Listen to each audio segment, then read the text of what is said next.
মা, আমার খুব খিদে পেয়েছে, আমায় খেতে দাও। বাড়িতে তো চালের একটাও দাঁড়া নেই যে তোকে কিছু রান্না করে দেব। গিন্নি, বাজারে কিছু পেলাম না। দোকানদার বাকিতে বাজার দিতে মানা করে দিল। বাবা, তাহলে কি আজও না খেয়ে থাকতে হবে?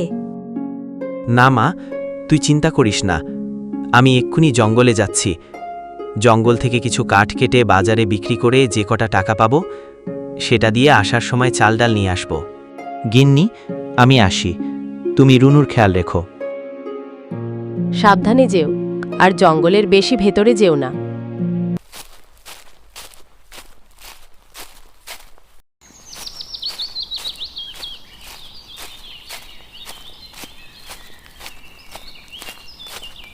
মেয়েটাকে তো বলে এলাম যে বাড়ি ফেরার সময় খাওয়ার জন্য কিছু নিয়ে যাব, যদি আজ একটাও শুকনো গাছ না পাই। আমি এমন হতভাগ্য বাবা যে তার মেয়ে আর বউয়ের পেটটাও ঠিক করে ভরাতে পারি না।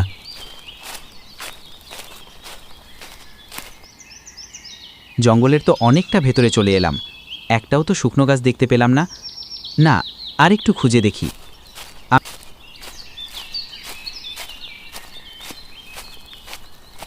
হরিপদ এত খোঁজাখুঁজির পর ও একটাও শুকনো গাছ দেখতে পেল না, তাই সে মন খারাপ করে নদীর পাড়ে বসে থাকে। আমি খালি হাতে কি করে ফিরব? মেয়েটা যে না খেয়ে বাড়িতে বসে আছে আমার আশায়। হরিপদ বসে এই সবই ভাবছিল। এমন সময় সে দূরে দেখতে পেল একটা পাখি ডানায় আঘাত পেয়ে পড়ে আছে। ওটা কি? দূর থেকে তো ঠিক করে বোঝাও যাচ্ছে না। না, কাছে গিয়ে দেখি।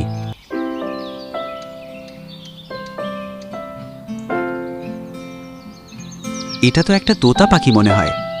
বেচারা খুব চোট পেয়েছে। ভয় পেও না, আমি তোমাকে সাহায্য করব। হরিপদা তোতা পাখির সাহায্য করে। হঠাৎ তোতা পাখিটা একটা পরীতে বদলে গেল। কে তুমি? আমি বনের পরী। তুমি খুব ভালো মনের মানুষ, তাই আমি তোমাকে দেখা দিয়েছি। এবার তুমি বলো, মন খারাপ করে বসেছিলে কেন? হরিপদ বনের পরীকে সমস্ত ঘটনা খুলে বলে।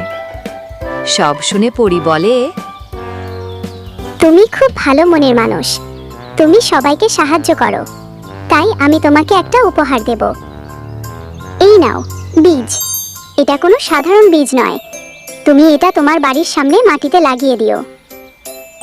হরিপদ আশ্চর্য হয়ে যায়। সে খুশি হয়ে বাড়ি চলে আসে। বাবা, তুমি যে বললে বাড়ি ফেরার সময় কিছু নিয়ে আসবে, তুমি তো কিছুই আনোনি।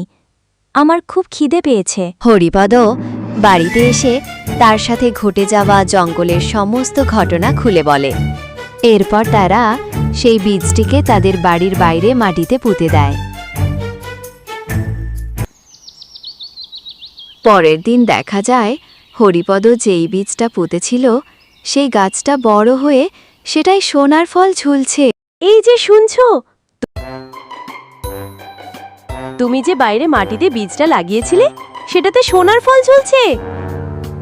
সত্যি বলছো গিন্নি? হ্যাঁ গো, সত্যি বলছি। তুমি এখন বাইরে চলো তাড়াতাড়ি। হরিপদ বাইরে এসে দেখে সত্যি সেই গাছে সোনার ফল ঝুলছে। জয় বনপরীর জয়। হরিপদ বনের পরীকে ধন্যবাদ জানায়। তাদের অবস্থা ফিরে যায়। তারপর থেকে তাদের আর কোনোদিন না খেয়ে থাকতে হয়নি।